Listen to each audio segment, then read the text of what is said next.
Hey guys, কেমন লাগবে যদি তোমার নক করা বান্দা বলে কিল চুরি হয়ে যায়? হ্যাঁ গাইস, এখানে দেখো, এখানে আমি মেইলি মারছিলাম আর একটা বান্দা রাজ করা আমার উপরে, তাকে কিন্তু আমি হেডশট দিয়ে নক করে দিই। আর এখানে দেখো আমার কিন্তু কিল চুরি হয়ে গেছে। তার জন্যই ভাবলাম এই সাইড দিকে বেরিয়ে যায়, পিকে থাকা ঠিক হবে না। এখান থেকে পালাতে পালাতে আরেকটা এনিমি দেখতে পেয়ে যায়, একেও কিন্তু আমি হেডশট দিয়ে নক করে দিই।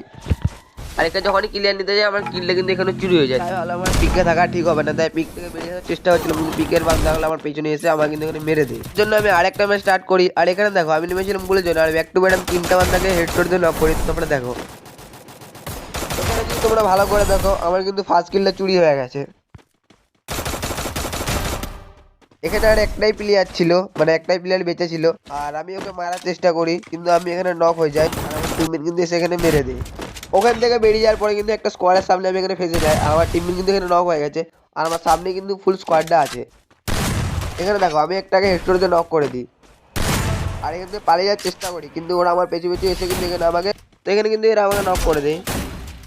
এখানে কিন্তু আমার টিমের আমাকে রিভাইভ করতে দেয়, আর আমি এখানে নেমে লুট টুট করে সামনের দিকে যখন যাচ্ছিলাম, এখানে কিন্তু একটা স্কোয়াড ছিল, আর আমি কিন্তু হেডশট দিয়ে একজনকে নক করে আর একজনকে হালকা করে ড্যামেজ দিই।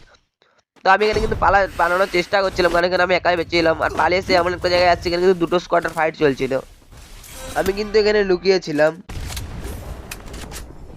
তো এখানে দেখো এরা আমাকে দেখে এলে আর আমার উপরে কিন্তু রাজ করছিল, আমার এখানে কিন্তু তিনজন রাজ করে দেয়। তো এখানে দেখো কি হয়, এখানে দেখো আমার কিন্তু ওই প্লেয়ারটাই মারে যাকে আমি মেরেছিলাম।